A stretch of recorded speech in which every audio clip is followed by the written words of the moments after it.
Hello and welcome to Words in Lockdown. This is our 9th Words Live Lit event. Usually we do them in bars and restaurants around Warwick in lovely historic locations. Unfortunately, all of those are shut at the moment, but because we miss our audience, we're going to try this via YouTube. We can't offer you a bar this time around, but I'm hoping that you've got yourself a nice comfortable seat and your favourite beverage is close at hand. I'm imagining that there are lots of friendly and familiar faces out there, and hoping there are some unfamiliar ones too that are soon going to become friends. It's going to be a shorter event than usual, with just a few of us regulars, about 9 instead of our usual 15 plus. So first I'm going to tell you about me. For those of you who don't know me, my name's Jenefer Heap. I'm your host for this event. I always ask our writers to give me a brief biography of themselves so I can introduce them. This is mine. Jenefer has produced 2 collections of short stories about life and love, The Woman Who Never Did and Women in Shorts. Her alter ego, Jenefer Heap, writes stories about Paulie Pythons for a younger audience. Both Jenefer and Jenny love a bit of live lit. And I'm here today in my grown-up guise. This is going to be like our live event, but shorter. As I said, just 9 of us today. There'll be 2 halves, readings of poems and stories with an interval in the middle where you can pause for a comfort break or to refill your glass or make another cup of tea. I'll introduce the writers and then it's over to their place for their reading. If you enjoy our event, please like it, share it, subscribe, tell your friends, all of those things. I don't think there's any need for our usual housekeeping items. I'm going to assume that you know where to find the loo, where your emergency exits are, and where the fridge or the kettle or maybe the wine cellar is. So on to the entertainment. Usually we have a theme. It's usually words of love or these sporting words. The last one was words that go bump in the night. But for Words in Lockdown, we haven't got a particular theme. All I've done is ask that the writers should come up with something that is upbeat, because I think that's what we really want in these times. We've got a great mix of short stories and poetry, so if you're sitting comfortably, let's begin. Our first reader today is Gwyneth Box. Writer, translator and award-winning poet, Gwyneth is the joint owner of Tantamount Creative Studio, where she combines her skills in copywriting, transcreation and verbal communication with visual design for both print and screen. She also teaches online courses and appears regularly at open mics and on the local radio. Welcome, Gwyneth. Hello. When Jenny asked me to find some poems for Words in the Lockdown, I went to my files and I wondered what would be relevant. Well, I don't know about you, but you can see that I'm in my studio and I seem to be surrounded by all this information and misinformation, a genuine information overload. My inbox overflows with news and views, updates, invites, promos, ads and spam. I follow links that rabbit hole me way beyond my comfort zone. Opinion and authority lie side by side. Each dizzy moment, history is written and rewritten. Dates are falsified, while facts collide and contradict. Tangled sound bites nibble at my ears. Virtual vice and virtuosity go hand in hand. And truth is spun with neat economy. I'm clicking home, but I am lost and no one hears my screams in cyberspace. But I think we've all probably had just about enough of that and just about enough of this whole infodemic. So let's think about something else. I've been thinking about summer holidays. Now, I don't know if we're going to be able to travel this year or not, but we can think back to some of the ones we've taken in the past. And it's hard to go to the beach. I'm thinking about seaside holidays. It's hard to go to the beach without seagulls. So here's a poem for the most famous seagull of all, Jonathan. Gulls wake and scatter in the light, a bickering, boisterous crowd that shrills and screams a stream of sardine-breathed fishwife's abuse. Loud roisterers, they gust and squall, they roll and raunch on drums of swelling air. They scrabble for stale bread, scrimmage and squabble over scraps and fish heads. Far off, and almost out of sight, a single silhouette slides down a banister of blue as clear as thought. When we can travel again, I think one of the places that I want to go very, very soon is Spain. That's where the next poem comes from. It's an adaptation of a poem by the Catalan poet Alexandre Plana. It's called Barceloneta. White sands, white boats in the harbour, white gulls buoyed on the darkening, salt-eroded scent of stone. Hunkered threads of houses fray the shore. Stink of fish, stink of furled sails, stink of mildewed planks. Google bright daubs of colour, yellow, blue, green, red. Street view daubs of wooden doors and daubs of clothes strung out to dry. Through colour and scent, this light unmakes the world. Now Barceloneta is up in the northeast of Spain, and the original poem was in Catalan. I've not been to that particular town, but I do know Catalonia.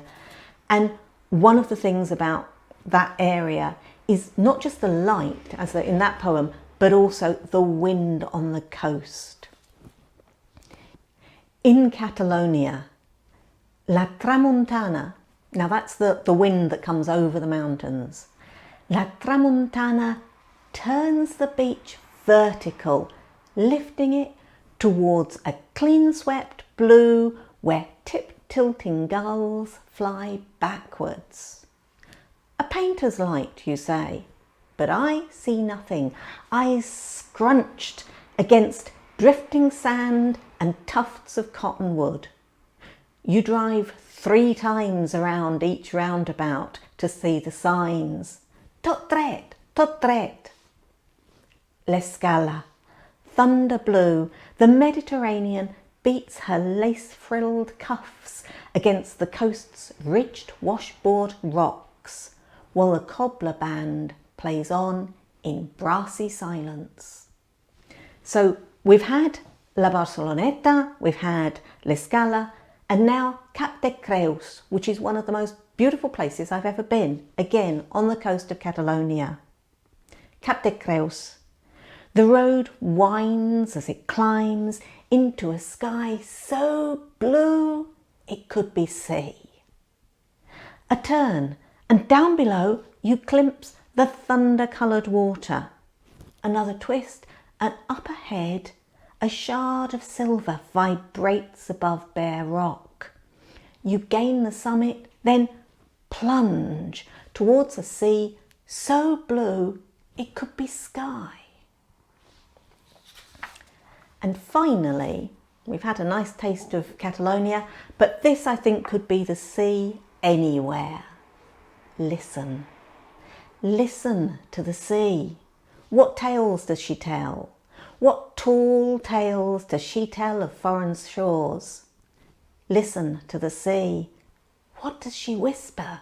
What secrets does she whisper into shell ears? Listen to the sea. What yarns does she spin? What strange yarns does she spin to the sand on the beach? Listen to the sea. Does she lie? Does she nag? Does she joke? Does she gossip, flatter or charm? Listen to the sea. I listen, but the sea says nothing, only waves. Goodbye. Thank you, Gwyneth. I love that line, truth is spun with neat economy, something we've all been very aware of in recent times, I think. And I also I was thinking about your images of the beach and the seashore, and thinking we've had this wonderful weather, but I'm now longing for the coast. Next, we've got Sue Newgas. Sue writes children's picture books, is a freelance proofreader and works front of house at the Royal Shakespeare Theatre. In free moments, she enjoys hanging out with family and friends, listening to music and going to the theatre. Her latest Velda book is available online at Rockpool Albury Books. Welcome, Sue. Oh, hello, I'm Sue, and it's nice to be here with you today. I write children's stories, and this is a book that's just come out recently. It's called Velda's Surprise Picnic, and it's about lots of spells and a birthday surprise. And if you've got any little ones at home during lockdown, they might enjoy reading it. So I'm reading today a story called Parlour Game. It's a short story, and you might recognise the game in it. You might have played it during lockdown, I'm not sure.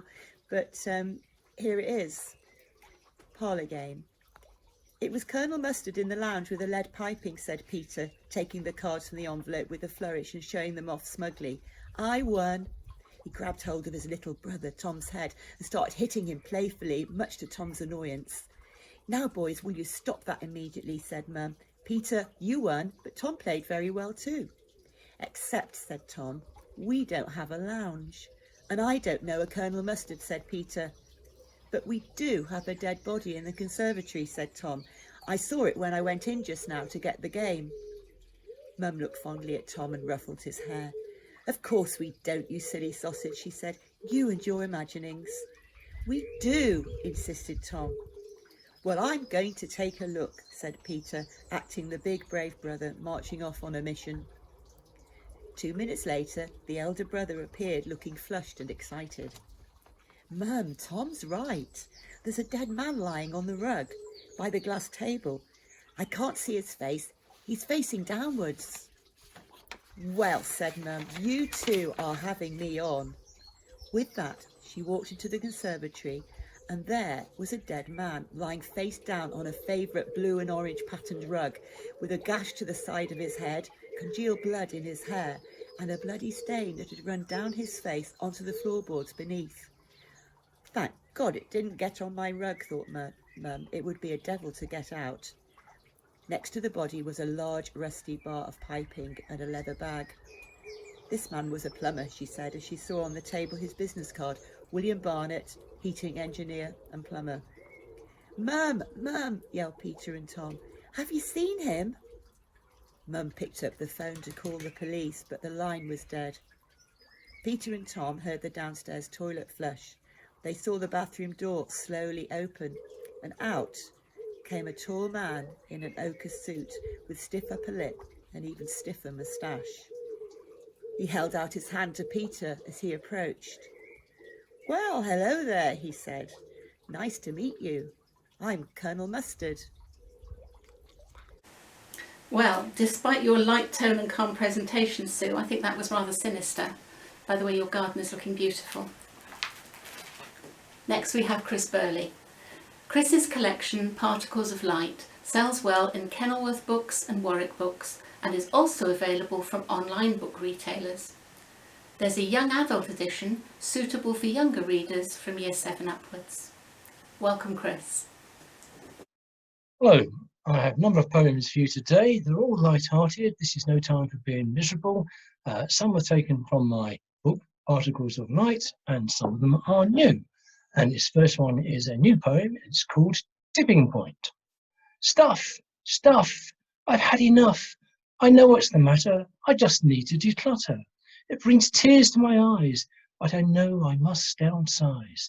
Shelves are groaning, the cupboards are full, but getting rid is so painful. VHS, cassettes and mini discs can't be played. They haven't been for at least a decade. Bedding and towels for a whole family, they've all gone. Now it's just me. Clothes so old, they're completely out of fashion, but to my eyes, they still seem quite modern. Putting books in the bin seems such a sin, so what should be the first stop? A charity or a second-hand bookshop? All kinds of memorabilia, things I've forgotten, as well as the familiar. A garage full of spares, just in case. Things I'll never need again, but I've kept because I have the space. Boxes of tiles, offcuts of wood, tools I've only used once I barely could. So have a skip or take Carlo's to the tip. Oh, please help me. Take whatever you wish. Really, I'm sure it's only rubbish. What to ditch and what to save, but I know it won't all fit in the grave. And this next one's called What a Pain. I had a book about back pain. If a friend has a pain, I will lend it.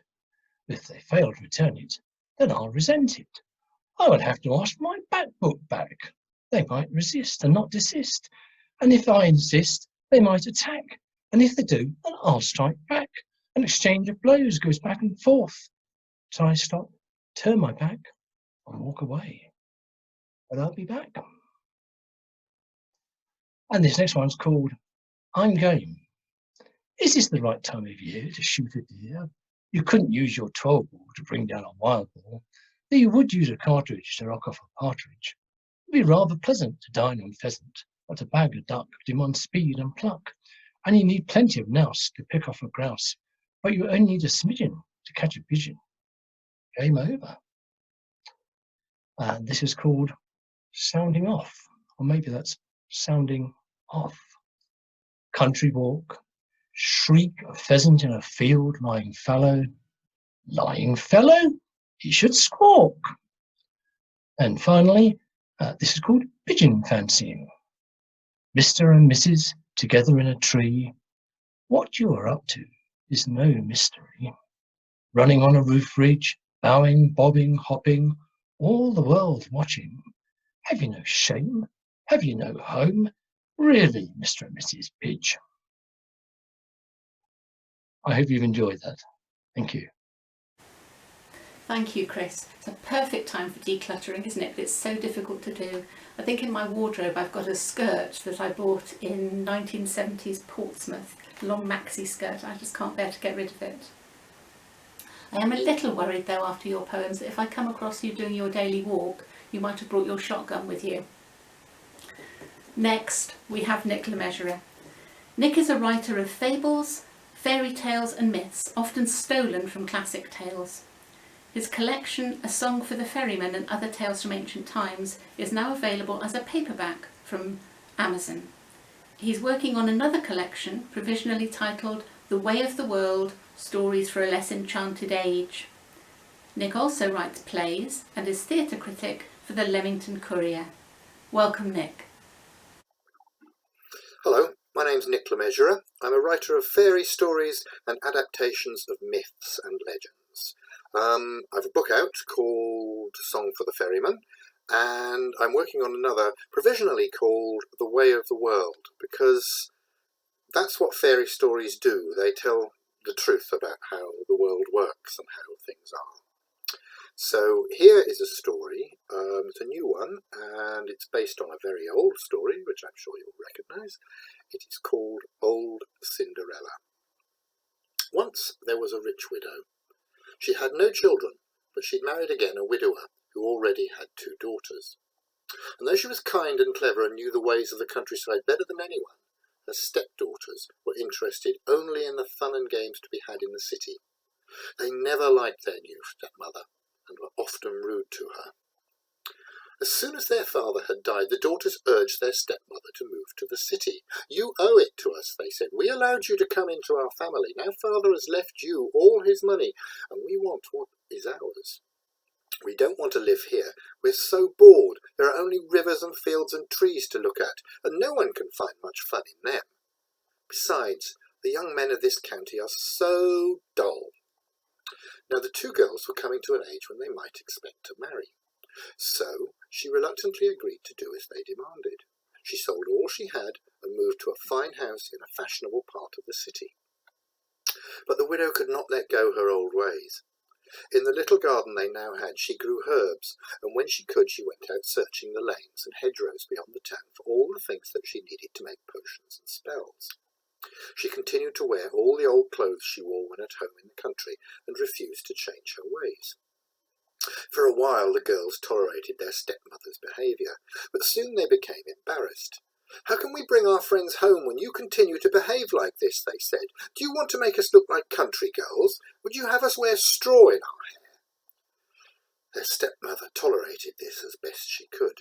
She even tried to be nice to the new friends they brought home, but she found she had nothing in common with them, and the need to be polite became difficult. Soon the girls became more intolerant than ever. "We can't have you showing us up," they said. "You can stay out of sight downstairs, and while you're there you can do the cooking and the cleaning."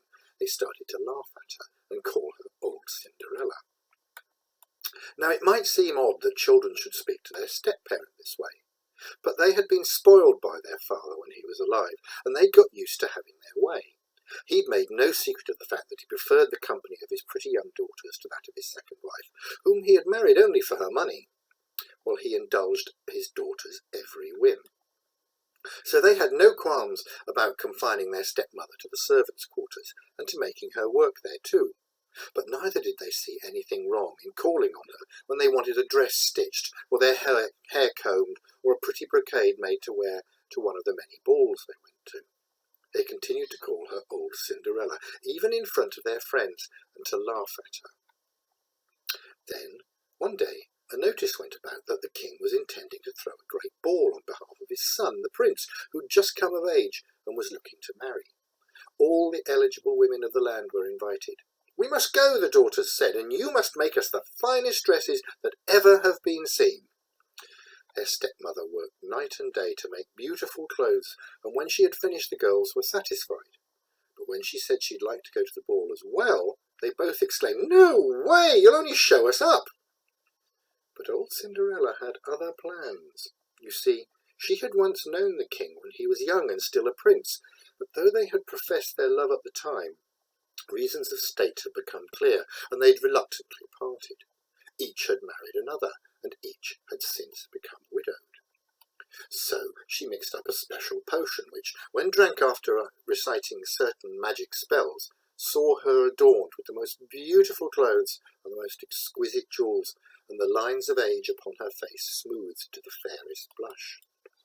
When the girls had gone to the ball, she drank her potion and recited her spell and stood before the mirror.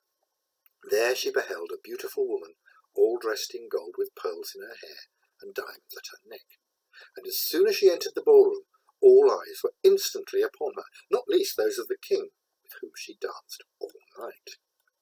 Just as the ball was about to end, she made her excuses and fled home, where she quickly donned her old clothes and waited for her daughters to come home. When they did so, they could not but help tell of how marvellous everything had been, and how intrigued everyone was by a mysterious woman who'd captured the attention of the king. The ball was due to be held over 3 nights, each a week apart, and on the second night the same things happened again. The daughters demanded finer dresses and went to the ball, laughing at their stepmother's plea to come with them.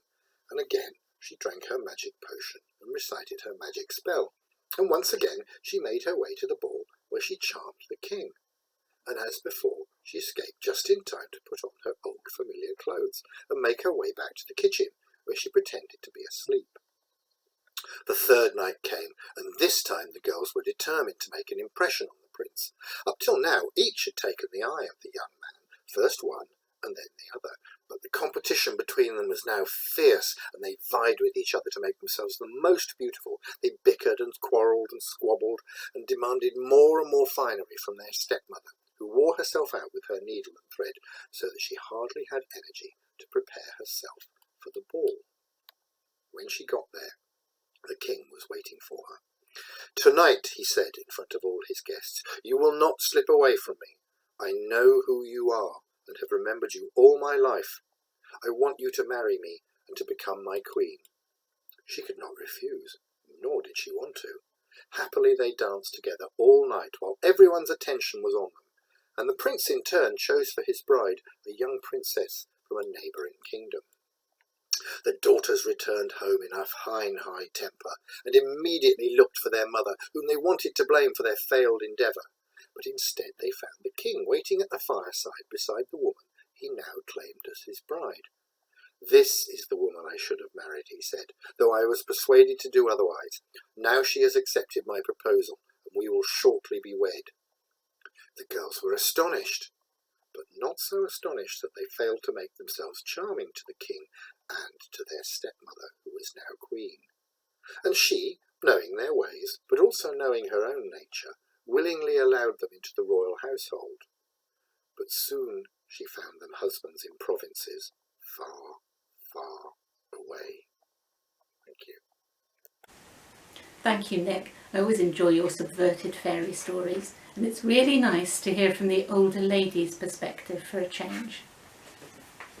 Next, it's me, and as you've already heard my introduction, I'm going to get straight on with the story. This was written for the very first Words Live Lit that we did, which was for work inspired by Shakespeare and the Bible. It's called Monty and Jules. It's in 2 acts, so I'm going to read Act 1 before the interval and Act 2 after the interval. Monty and Jules, Act 1. Monty usually gave the Tuesday afternoon tea dance a wide berth, but his son and daughter-in-law had the decorators in at the pub, poncing up the place. Monty felt unsettled and unwanted and old. They were stripping the life, his life, out of the bar, replacing it with stylishly uncomfortable sofas and expensive lights made from recycled beer bottles that gave off a feeble glow. Next, it would be piddly little portions of monkfish, served up on slates with a splat of pea puree. He'd seen her flicking through those foodie magazines. Besides, they were both still ranting on because the council had refused planning permission for their conservatory function room as not in keeping with the rural character of the village. As usual, they held one person responsible, Councillor Geraldine Capp, known locally as the C. Funny there was no objection to that tacky little cottage at the bottom of her garden, his daughter-in-law snorted. All that fretwork and gables and that sodding balcony overlooking my frontage, and I know for a fact she took a bung from the builders on the new development at Verona Crescent. Monty was desperate to get out for a bit, and since the allotments, and consequently his private stash of bottled beer, were under water after the recent rain, he let his mate Ben drag him along to the tea dance in the village hall. Although Monty knew he'd have to tread carefully, Rose was on refreshments, and they had history. Soon as he walked in, Monty saw the new girl sitting on the edge of the stage, swinging her legs in time to the music. A spot of sunshine lit her hair like a halo of cropped silver. The other women, who looked like they'd crocheted old grey wool on top of their heads, had her surrounded as they jostled to pitch their favourite clubs and causes. Monty, timing his swoop on the refreshment table for when Rose was busy in the kitchen, grabbed a cuppa and a fistful of custard creams, and then found himself a seat with a view. The new girl was a few years younger than him, 70 at the most, a few inches shorter, and a good few stone lighter. She noticed him staring and blushed like a teenager. Monty grinned back and realised he was blushing too. As the couples paired up for the next dance, he made his move. Monty! He stuck out a warm, brawny palm. Jules! Her fingers were long and cool, and he was inspired to raise them to his lips. Shall we? It was years since he'd taken to the floor, but Monty was relieved to find his feet still remembered a passable foxtrot. Jules was delightfully light on her feet and in his arms, and it took him right back. He ventured a little small talk. Not just passing through, I hope. No, she smiled. I've just moved into the village to be closer to my daughter. The new houses at Verona Crescent? Jules nodded. Near there. Used to be an orchard. I went scrumping there when we were lads. My son and his wife organised a petition to stop the build, but it got pushed through in the end. They were at loggerheads with the C for years. C what? Oh, just local stuff. They look nice, those houses. Rather fancy one myself. Where do you live? Over the pub, the Montague Arms. Oh, Monty is in Montague. Oh, yeah, and no. That Montague was a 17th century nobleman. I'm Montague Tanner. My mother's idea to tie the family in with the pub. She was a great believer in the importance of a name. Monty found his feet also remembered the rumba. He even found the energy for the tango, and as he dipped Jules for the third time, she smiled a flirty little smile. What a woman, thought Monty. She could teach those poncy new light fittings at the pub a thing or two about burning brightly. When the dancing was over, he offered to walk her home. As they passed the Montague Arms, Jules looked up at the sign swinging outside. So are you the landlord? Used to be, and my dad before me. Had some high old times when the missus was alive. My son's taken over the running now. Him and his wife. Monty pulled a face. Jules gave his hand a squeeze. Children, eh? My daughter's even more of a tyrant than her dad was. Well, why'd you move here then? I've had a bit of heart trouble over the past couple of years. Oh, just a flutter, nothing to get worked up about. My daughter says it's more convenient to have me close by, but I'm still an independent woman. What I get up to in the privacy of my own home is my own business. And she smiled her mischievous smile again, and Monty felt a little flutter of his own. Jules excused herself, saying she needed to put her feet up after all that dancing. Monty lingered outside the pub, a twinkle in his eye and a whistle on his lips. He'd call round tomorrow, with flowers from the allotment if any had survived the rain, and then he'd ask her out to lunch. In the meantime, he was gasping for a pint after all that tea, and here was Ben right on cue. You're living dangerously, Monty Tanner. Monty stopped whistling. What do you mean? Your new girlfriend. Didn't she tell you who her daughter is? Only Councillor Geraldine Bloody Cap. Across the car park, over a tall garden wall, Monty could see a little gabled cottage and his lady love waving from the balcony. Act 2 after the interval.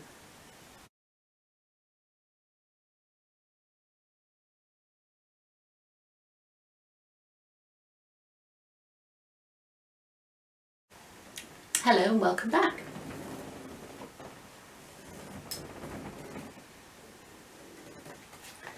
Here we go. Monty and Jules, Act 2. Jules made friend with the nurse who lived next door and asked if she could walk her spaniel in the mornings. With 4 children to get ready for school, the nurse was delighted. Monty's son was amazed when his dad started dragging the pub's elderly Labrador out at the crack of dawn. But Monty told him the GP had insisted he lose £20, and taking up dog walking was less traumatic than giving up beer. Every day at 6:30 a.m. their paths crossed, accidentally, and they strolled together along the track that led up the hill and over the fields in a 3-mile loop. Once out of sight they held hands. Some mornings they came across the vicar and his poodles, but the man of God was also the soul of discretion.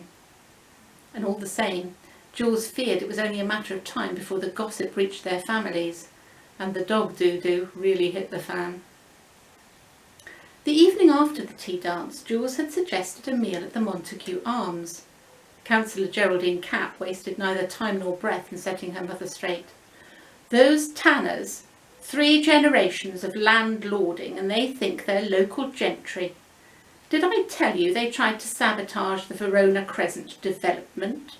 They even objected to your lovely chalet. She waved her arms around Jules's tiny kitchen diner. And such vulgar pretensions. Conservatory function room indeed. Well, I soon put a stop to that. No Cap will ever set foot in the Montague Arms. A sprig of limp parsley doth not a gastropub make. That's Lovelace, not Shakespeare, Jules thought. She's even misquoting the wrong poet. Jules was reminded of her dead husband. Geraldine hadn't just inherited her father's profile, but from some very unattractive aspects of his personality.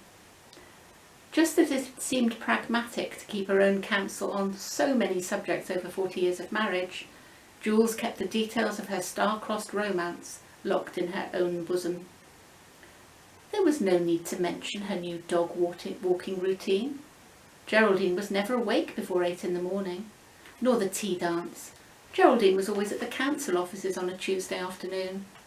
and Jules certainly didn't mention the nights Monty had crept through Councillor Cap's moonlit garden, stealing away again before the sunrise.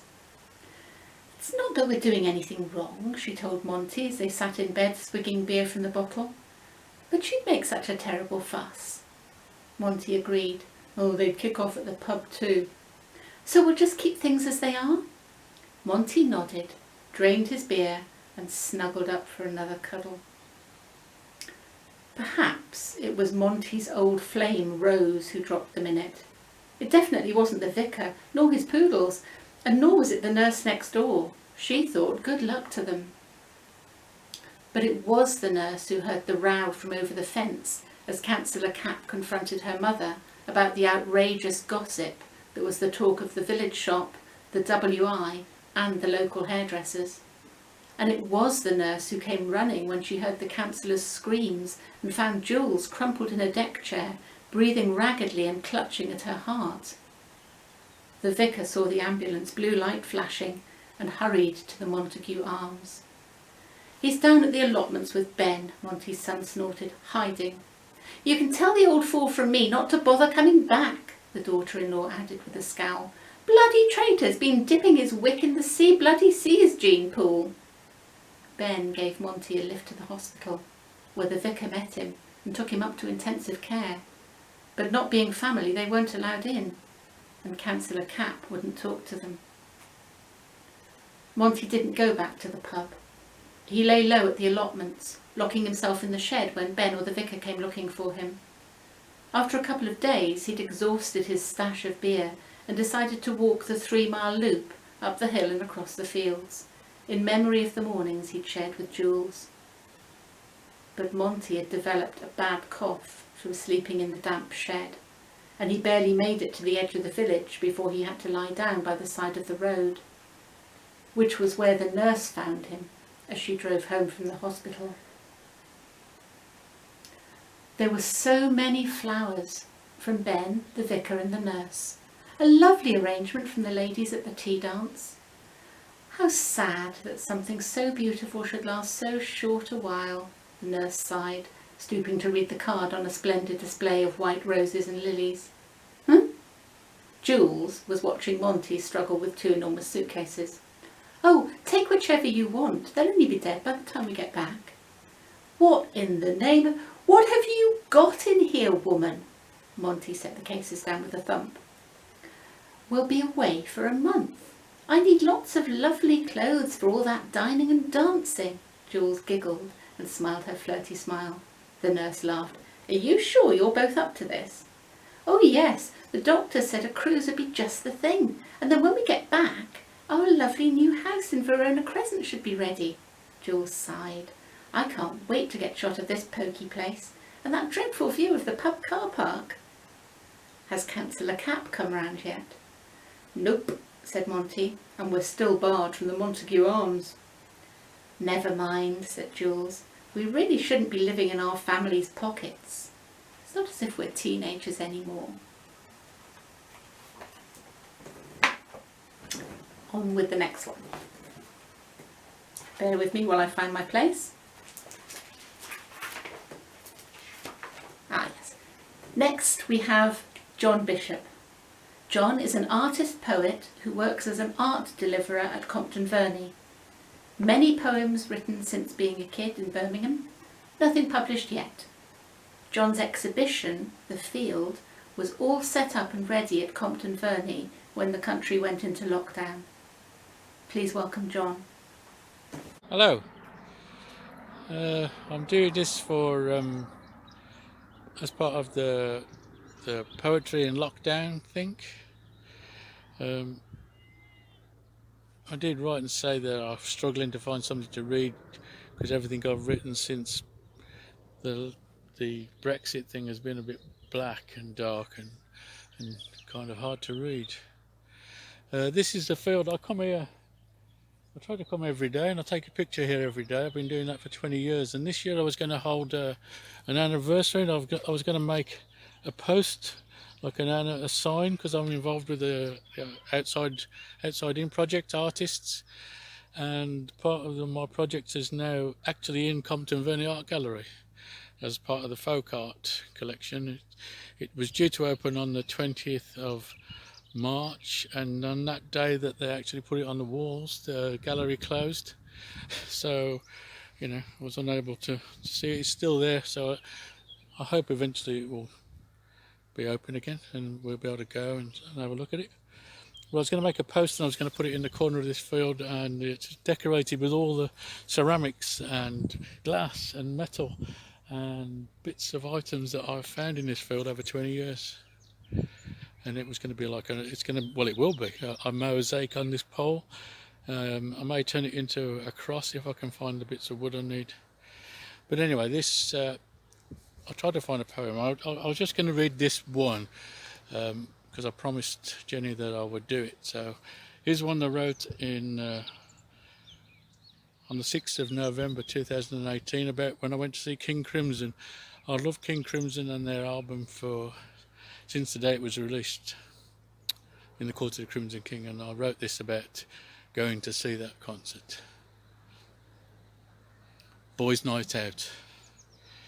Near 2,000 men of a certain age crawled from darkened bedrooms. They left their urban sanctuaries full of dust and clutter of over 50 years. Under unmade beds and in creaking cupboards, they left their dirty socks and crusted underwear. They dragged themselves by wizened fingers. They put on their spectacles, adjusted their hearing aids, and putting on their hats to cover their balding heads, they left the present with their families asking them why. These men, now time travellers, were fixed firmly by something they could not explain. 49 years it had taken me to get here with them, and although it was painful, it was worth leaving home. Okay, so I don't want to read any more because they're all too black. I've written 2 last night. One I woke up at 4 o'clock this morning and wrote one about this virus and listening to the Prime Minister speak about his Alpine tunnel. And they're just too angry to read. So, I think this is day about 47 for me on lockdown. I haven't been anywhere apart from the shops on a Wednesday to get some groceries in 47 days. So, look after each other. If you can't love the one you're with, love the one you're with. Love. Bye. Thank you, John. I've got such an image of you and the lads at the King Crimson concert. And thank you very much for showing us the field. I really hope we can go and see the exhibition at Compton Verney very soon. Next we have Kitty Heap. Kitty is currently at Ulster Grammar School studying A-levels in English literature, religious studies, photography and computer science. She enjoys writing short stories, flash fiction and poetry, and from time to time she humours her mother by appearing at her live lit evenings. Welcome, Kitty. Hi, I'm Kitty and this poem is called How to Write a Disney Fairy Tale. Start with a princess, all perfect and blonde, add in a rhyme scheme and fairy with wand. Next a few creatures, like Cinder's mice, matters not what, as long as they're nice. You'll need a dead mum, or a dead dad, and a stepmother, as long as she's bad. You'll need a prince, he need not be kind, as long as he's hot, he can leave her behind. And now for the plot, in which you can lack, as Disney is bland, so cut me some slack. Just kill the mother, or ruin her life, by making her cursed, with hunter and knife. Now add some small men, people love a dwarf. Add up to 7, and then you can morph your dwarfs into plants like pumpkins and beans, and all before 12, so she can be queen. It's good to know that today's young women have their feet so firmly on the ground when it comes to Disney princesses and such like. By the way, very proud mother. Next we have Terri Daneshyar. Terri is a member of Storyvine and writes children's and young adult fiction. Her latest adventure novel, The Treasure Thief, is set in Lebanon, a country she recommends visiting. When not engaged with a pen, she can often be found tuned into the cricket. Terri's books are available in Kindle and paperback from Amazon. Welcome, Terri. This is my tribute, one of the best shows on the radio and one of its most loved commentators, the late Brian Johnston. Test Match Special is a joy to the ears, and even if you're not, like me, an avid cricket fan, you could still find something to enjoy if you tune in when Test Match cricket returns. The purist amongst you will spot my deliberate mistakes. My excuse? Dramatic licence. I do hope you enjoy my tale. Taking his tea and biscuits, and with his radio tucked under his arm, Giles headed for the potting shed. Margot barely noticed, engrossed as she was in her pruning. She had no idea what he got up to in there, but it would be a relief to have him out from under her feet for the next 5 days. It was the same every summer. Outings, visitors, even church had to be put on hold for something called Test Match Special. In the early days of their marriage, it had been quite a contentious issue, and while he was generally malleable to her way of doing things, on this he was intransigent, standing his ground in defiance of her. Whilst battle lines were drawn, a wise general soon learns which are worth persisting with and which not. Once Margot realised that giving way on this front allowed her far greater leeway on other campaigns, a truce was obtained. Since then, she'd been able to work on Project Giles relatively unhindered. He was a very compliant husband who knew how to behave himself. She had chosen him precisely because of this. He had impeccable manners, dressed well, and was quiet and unassuming. He had a good job at the tax office, and with a push from her, he'd gained several promotions over the years, retiring on a very nice pension, thank you. He had even been entirely undemanding in the bedroom, leaving her quite alone once Robin was on his way, which thankfully happened on their honeymoon.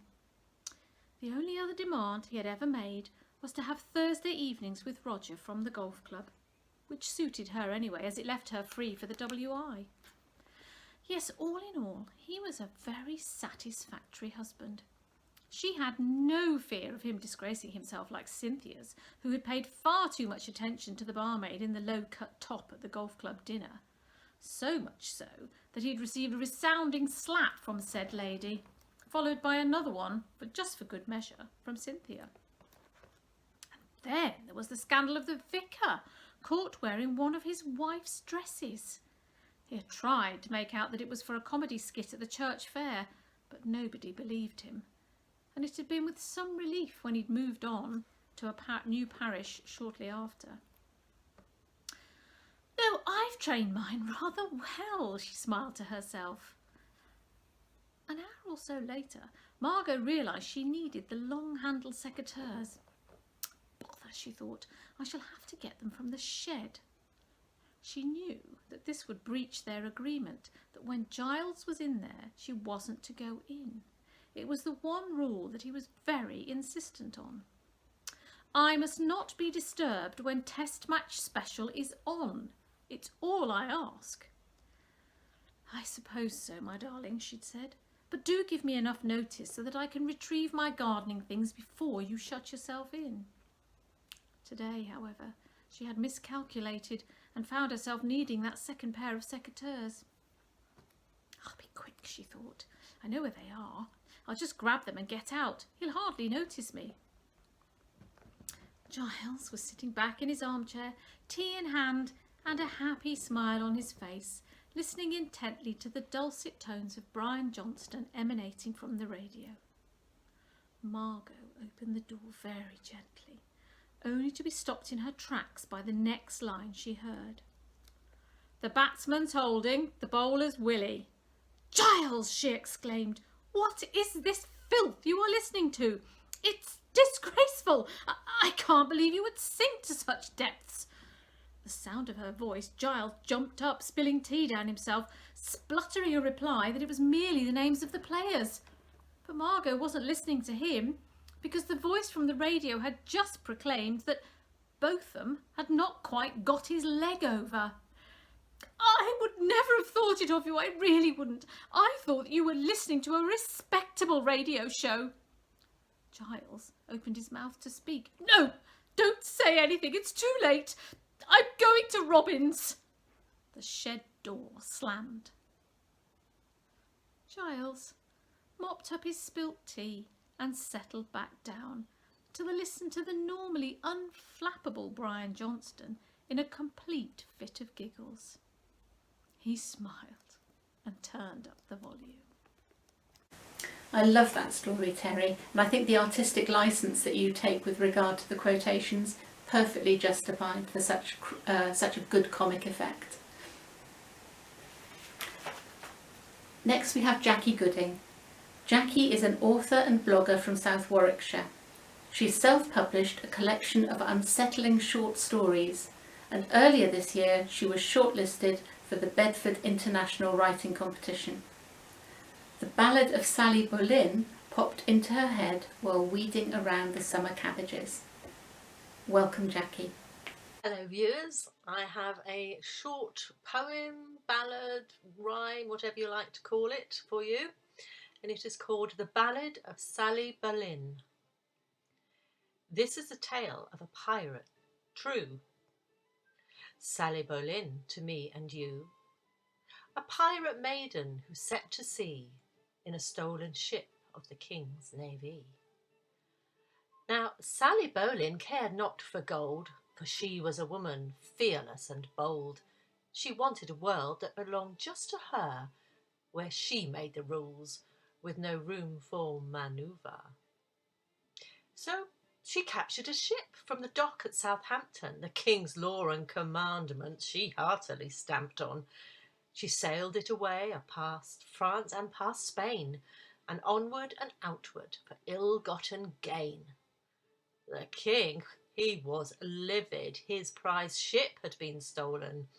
Soon all in the land would know brave Sally Boleyn. He couldn't allow her to run and stay free, so he ordered her death for such mutiny. A ransom was set on fair Sally's head. The King didn't care if she was returned to him dead. He wanted his ship, but she wanted freedom. She couldn't care less for ransom or treason. Go, Sally. The navy set sail and chased her relentless, believing our Sally so weak and defenceless. But Sally Boleyn was quick, clever too, and she escaped to a place we call Honolulu. There on the beach she found what she sought, a man who worshipped the ground where she walked. He begged for her hand, so smitten was he by our brave maiden pirate, our lovely Sally. So she set free the ship and remained with her prince, living invisibly, no drawing, no footprint. She lived many years and had children aplenty, unlikely, I think, though, 19 or 20. But such were the stories that society told of brave Sally Boleyn, that pirate so bold. She never returned to the land of her birth, and her bones, they lay somewhere in warm, sandy earth. So here's to us, Sally, and all women like her, who do what they like and make history brighter. So capture your ship, or stand up and be heard. We'll shout out your name through each spoken word. Bye. Thank you, Jacci. Another strong female role model. And I was very pleased to find that the story had such an upbeat ending and not an unsettling one. So that's about it. Our very first Words Live Lit on YouTube. Thank you to all of the writers who've entertained us, and thank you, audience, for inviting us into your homes and for being such a warm and welcoming bunch. Hope we see you again. If you've enjoyed this event, please like it, share it, tell your friends.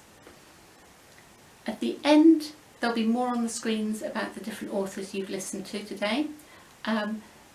Do have a look. If there's anyone you particularly like, the best way to help them, because we're pretty much all independent authors, is to Buy their book if there is one, read it of course, and then write a review on Goodreads or Amazon to encourage other people to read it.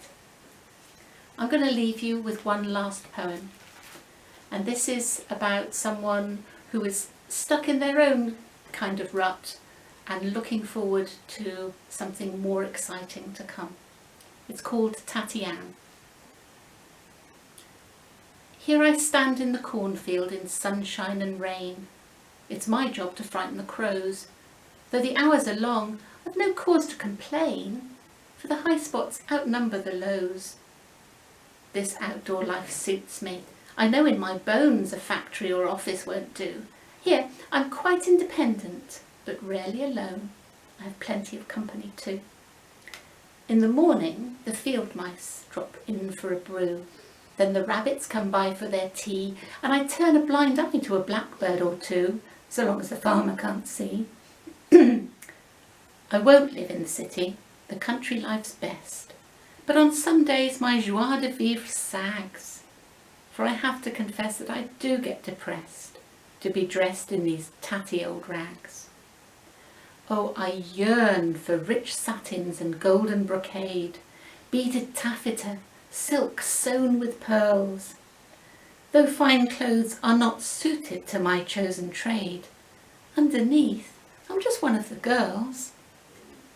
In my dreams I am wearing organza and tulle, fashioned into an elegant gown, and my velvet cloak's pinned with a glittering jewel for a glamorous night on the town. Still, one thought lifts my spirits when I'm feeling low. It's the grandest occasion of all. Here's my invitation. I'm all set to go to the annual Harvest Moon Ball. When the last of the crops have been gathered from harm, when the dark hours outnumber the light, then the scarecrows from all of the neighbouring farms congregate for a fabulous night. As I glide on the dance floor, moonbeams in my hair, in a dress made of shimmering lace, every head will be turned, every dancer will stare at the vision of beauty and grace. In the moonlight, the crowd will all gather around the most beautiful scarecrow they've seen. With a circlet of stars, Tatiane will be crowned. Tatiana, the Harvest Ball Queen. Thank you all very much for watching. Hope to see you again soon. Goodbye.